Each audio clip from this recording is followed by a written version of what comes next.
नमस्कार। Ignite institute में मैं अनुज सिंह परियार आप सभी का एक बार फिर से तहे दिल से स्वागत करता हूं। आज की जो क्लास है बच्चे वो क्लास है हमारी रीजनिंग की और रीजनिंग की हमारी पहली क्लास जिसका टॉपिक होगा हमारा सीधा शैडो। अगर मैं आपसे ये वाली बात कहूं कि शैडो के क्वेश्चंस हमें बिना पेपर में सॉल्व किए आंसर्स निकाल सकते हैं तो आप यकीन नहीं मानेंगे, पर ये सच है। हम शैडो को बिना पेन उठाए सॉल्व कर देंगे 1 से 2 सेकंड में। तो आप बने रहिए पूरे वीडियो के अंत तक, जिसमें हम जानेंगे कि शैडो के टफ से टफ क्वेश्चंस को कैसे बिना पेन चलाए भी सॉल्व किया जा सकता है। तो चलते हैं हम आज की अपनी क्लास में जो कि बेस्ड है शैडो के क्वेश्चंस पर। तो ये वाला क्लास स्टार्ट करने से पहले हम थोड़ा सा बेसिक समझ लेते हैं इस चैप्टर का। तो जरा देखते हैं भाई, मान लीजिए ये मेरी साइड है, यहाँ पे नॉर्थ होता है, यहाँ साउथ होता है, यहाँ पे ईस्ट होता है और यहाँ पर वेस्ट होता है।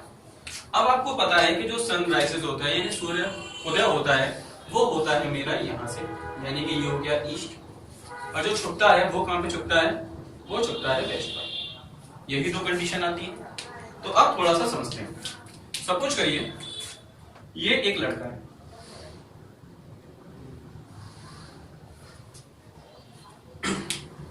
इसके लिए मैं शैडो बनाता हूं, और यहां पे सनराइज हो रहा है। तो इसकी जो शैडो बनेगी बच्चे वो बनेगी यहां पर, ऐसे ही बनेगी। एक कंडीशन और आ सकती है, वो कंडीशन तब आ सकती है कि जब सूर्यास्त के समय शैडो बने, यानी ये वाला।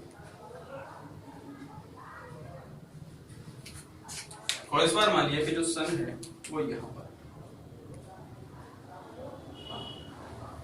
तो शैडो जो बनेगी मेरी वो बनेगी। अब आपने दोनों बातों में एक बात समझने की कोशिश करी। वो कोशिश ये थी कि जब मेरा सूर्य पूर्व दिशा में था, यानी जब मेरा सूर्य उग रहा था, ये अगर मेरी ईस्ट है, और अगर सूर्य मेरा उग रहा था या पूर्व दिशा में था, तो इसकी जो शैडो बन रही थी वो बन रही थी वेस्ट में, यानी कि पश्चिम। ये अगर पूर्व है तो, और जब सूर्य पश्चिम की तरफ था यानी अस्त हो रहा था, इसे मैं बोल सकता हूं सूर्योदय। और अगर मैं इसे कहूं सूर्यास्त था यानी पश्चिम था, तो बच्चे जो शैडो बन रही थी वो बन रही थी दक्षिण, सॉरी पूर्व।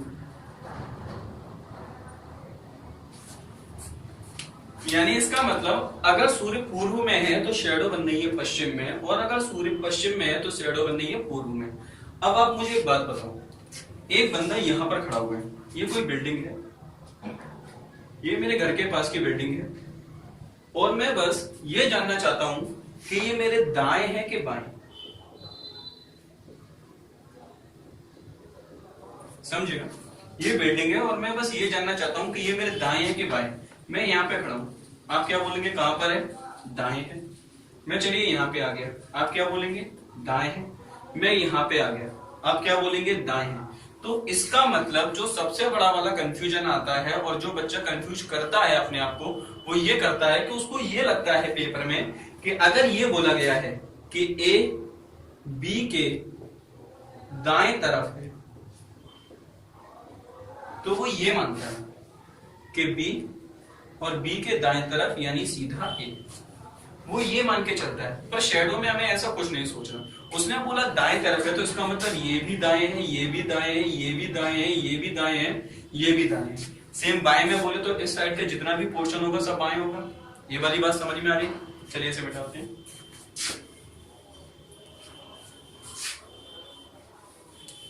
तो अगर आपने ये वाली बात समझ ली तो अब हमारा आधा चैप्टर जो इस पे था वो पूरा का पूरा फिनिश हो चुका। तो दोबारा समझिए कि यानी जब सूर्योदय होता है तो शैडो बनती है पश्चिम में, जब सूर्यास्त होता है तो इधर बनती है।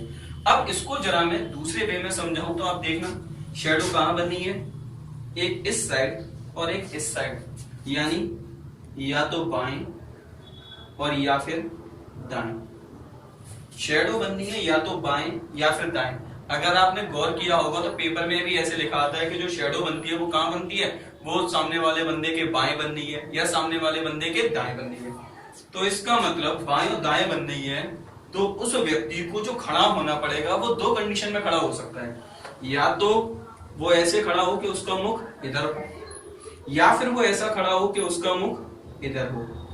अगर बच्चे वो ऐसे खड़ा है कि उसका मुख इधर हो या ऐसे खड़ा है उसका मुख इधर हो, तो फिर क्वेश्चन खत्म ही हो गया। यानी इसका मतलब सिर्फ और सिर्फ दो ही आंसर आ सकते हैं, क्योंकि आप जानते हो कि ये दोनों कंडीशंस होती हैं कि एक बार वह उत्तर दिशा में है और एक बार वो दक्षिण, यानी एक बार वह नॉर्थ में है और एक बार वो साउथ में। हाँ, शेडो हमारी खत्म। यानी आंसर जो आएगा वो सिर्फ दो आएंगे, या तो नॉर्थ होगा या फिर साउथ होगा, नॉर्थ होगा और या फिर साउथ होगा। बात समझ में आई? अब थोड़ा सा इसको दूसरे तरीके से बताता हूँ कि पेपर में मुझे कैसे पता चले कि मुझे डायरेक्ट नॉर्थ लगाना है या साउथ लगाना है, क्योंकि यहाँ पर आए हैं मेरे दो क्वेश्चंस कि अब मुझे क्या पता कि भाई नॉर्थ होगा कि साउथ होगा। तो उसके लिए हल्का सा समझिए, जो कंडीशन आती है वो ये बोलता है कि मॉर्निंग है यानी सूर्योदय, ये समय दिया जाता है, या फिर वो बोल सकता है इवनिंग है यानी सूर्यास्त। इसके संग बच्चे को एक बात बोलता है, और वो ये वाली बात बोलता है कि या तो जो शैडो है वो छाया है वो सामने वाले बंदे के, यानी ए और बी है तो बी के दाईं तरफ पड़ती है या फिर बाईं तरफ पड़ती है। तो मैंने मान लिया भाई कि दाईं तरफ पड़ती है, ये ऐसे लिख लेते हैं राइट, इसका मतलब दायां, और लेफ्ट इसका मतलब बायां। अब इसको आप थोड़ा सा मान लीजिए, वो ये है कि अगर मॉर्निंग है सूर्योदय है, इसको मान लिया भाई मैंने एक्स, इवनिंग है सूर्यास्त है, इसको मान लिया भाई मैंने वाई, दाएं को मान लिया भाई मैंने एक्स और बाएं को मान लिया मैंने वाई। बात समझ में आई? यानी मॉर्निंग को मान लिया सूर्योदय को, जब भी आएगा मैं मानूंगा एक्स, सूर्यास्त आएगा मैं मानूंगा वाई, राइट आएगा तो मैं मानूंगा एक्स और लेफ्ट आएगा तो मैं मानूंगा वाई। अब दो कंडीशन आएंगी, या तो ये आ जाए कि एक्स और एक्स आ जाए या वाई वाई आ जाए, या फिर एक कंडीशन ये हो सकती है कि एक्स वाई आ जाए और वाई एक्स आ जाए। अगर बच्चे सेम सेम आ जाए, यानी एक्स और एक्स, यानी सूर्योदय और सूर्योदय के संग दायां, यानी सूर्यास्त और सूर्यास्त के संग बायां, जब सेम कंडीशन आएगी तो ये मानी जाएगी हमेशा सिर्फ और सिर्फ साउथ। और जब अलग अलग कंडीशन आएगी कि एक्स के संग वाई या वाई के संग एक्स, तो ये वाली कंडीशन मानी जाएगी हमेशा नॉर्थ। बात समझ में आ गई? यानी कि अगर दोनों सेम साइड आ रही है, यानी सूर्योदय है और सूर्योदय के संग दायां बनना है, या सूर्यास्त है और सूर्यास्त के संग बायां बनना है, तो दिशा है साउथ। और अगर सूर्यास्त है मतलब सूर्योदय है, सूर्योदय के संग आपका बायां बनना है, या फिर सूर्यास्त है सूर्यास्त के संग दायां बनना है, तो साइड है नॉर्थ। आ गया? यहाँ पे कॉन्सेप्ट समझ में आया? बस क्वेश्चन खत्म। यानी या तो मेरा साउथ होगा या मेरा नॉर्थ होगा। अब यहाँ पर एक बात आती है कि भाई अगर दो लोग हैं, जैसे कि अगर बोला जाए कि दो दोस्त हैं ए और बी, ए और बी सूर्यास्त के समय खड़े हुए हैं और ए की जो छाया है वो बी के दाईं तरफ पड़ती है, तो बताओ भाई ए कहां पर है, क्योंकि ए की जो छाया है वो बी के दाईं तरफ पड़ती है। तो याद रखो ये जो आंसर आते हैं, ये आंसर आते हैं बच्चे उसके लिए जिसकी तरफ छाया पड़े।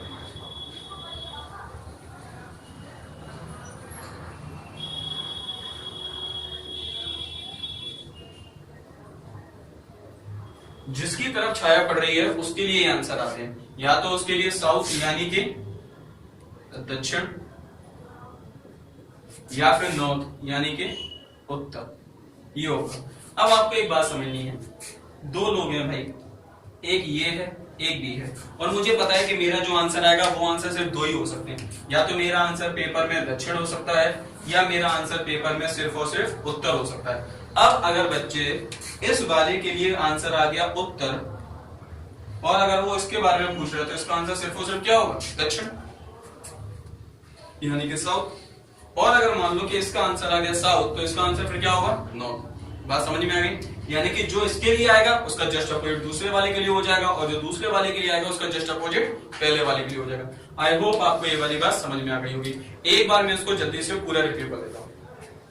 यानी मॉर्निंग के लिए सूर्योदय के लिए मुझे मानना है एक्स, और इवनिंग के लिए सूर्यास्त के लिए मुझे मानना है वाई, राइट के लिए दाएं के लिए मुझे मानना है एक्स, और लेफ्ट के लिए बाएं के लिए मानना है मुझे वाई। मुझे क्वेश्चन में आप सिर्फ चार चीजों पर ध्यान देना है, जो समय दिया है उस पर ध्यान देना है, और दायां बायां इस पर ध्यान देना है। इस पर सीधे मुझे लाइन खींचनी है और उसके बाद मुझे एक्स या वाई करके मानना है। अगर सेम डिजिट आ रही है एक्स एक्स या वाई वाई आ रहा है तो इसका मतलब वो डायरेक्शन है साउथ या दक्षिण। और अगर अलग डायरेक्ट चीजें आ रही है जैसे एक्स के संग वाई या वाई के संग एक्स तो इसका मतलब है वो डायरेक्शन है अलग यानी कि नॉर्थ। आ गया। अब वही वाली बात है, ये किसके लिए आंसर निकलता है? ये आंसर निकलता है उसके लिए जिसकी तरफ छाया पड़ रही है। जैसे बोला जाए कि पोल की छाया ए की तरफ पड़ रही है तो ये आंसर आएगा ए के लिए, ना कि पोल के लिए। जिसकी तरफ छाया पड़ती है ये आंसर आता है उसके लिए। और फिर उसके अकॉर्डिंग बोला जाता है। अगर दो लोग हैं, मान लो वो बोले राम और श्याम, और जो छाया पड़ रही थी वो पड़ रही थी राम की तरफ, तो यानी अगर साउथ आया है तो राम का मुंह साउथ की तरफ है। तो फिर उसने पूछा श्याम का मुंह कहां होगा? भाई दो ही आंसर हो सकते हैं, या तो नॉर्थ होगा या फिर साउथ होगा। अगर राम का मुंह साउथ की तरफ है तो ना चाहकर भी नॉर्थ का मुंह नॉर्थ की तरफ फेस होगा। किसका फेस होगा? राम का। बात समझ में आ गई? तो आई होप आपको ये वाली बातें समझ में आ गई होंगी। इसके अकॉर्डिंग जो क्वेश्चंस बनते हैं आप उन क्वेश्चंस को करिए। अगर फिर भी कोई प्रॉब्लम आए तो आप उसे कमेंट बॉक्स में डालिए। तो चलिए इस पे जो बेस्ट हमारे क्वेश्चन हो सकते हैं वो दोनों क्वेश्चन हम इस पे देख सकते हैं। मैं दोनों टाइप का एक क्वेश्चन आपको करा दूंगा ताकि आपको ऐसी कोई दिक्कत न हो। तो हम बढ़ते हैं अपना पहला प्रश्न। वो कह रहा है कि एक दिन सुबह सूर्योदय के बाद राम एक पोल की तरफ मुख करके खड़ा है। पोल की छाया उसके ठीक दाईं ओर थी। गोपाल का मुख किस दिशा में था? तो बच्चे मुझे इतना बड़ा तो देखना नहीं है, मुझे बस सिंपल सी अपनी बात समझनी है। उसने बोला एक दिन सुबह सूर्योदय, तो मुझे पकड़ना था पहले सूर्योदय। सूर्योदय का मतलब क्या हो गया भाई? एक्स। खत्म बात। उसने बोला पोल की तरफ मुंह करके खड़ा है, पोल की छाया उसके ठीक दाईं ओर, और फिर मुझे क्या पकड़ना था? दाईं। दाईं का मतलब क्या हो गया? एक्स। एक्स एक्स आ गया यानी दोनों सेम है। दोनों सेम है तो आंसर क्या होगा? दक्षिण। भाई दक्षिण किसका होगा? जिसकी तरफ छाया पड़ रही थी। किसकी तरफ पड़ रही थी? सूर्योदय के समय राम। तो ये किसके लिए आया? राम। यहीं पर आपको दूसरा वाला कॉन्सेप्ट समझिए जो मैं आपको वहां पे बता रहा था कि अगर मान लो पोल की जगह पे वो दूसरा व्यक्ति होता, मान लो वो दूसरा व्यक्ति होता मोहन, तो ये तो बच्चे आंसर आ गया किसके लिए? राम के लिए। और मैंने पहले ही बताया था कि आपको सिर्फ और सिर्फ दो ही आंसर मिलेंगे, या तो दक्षिण मिलेगा या फिर क्या मिलेगा? उत्तर। अगर दक्षिण आंसर राम के लिए आ चुका है तो ना चाहकर भी मोहन के लिए जो आंसर बनेगा वो क्या बनेगा? उत्तर। बात समझ में आ गई?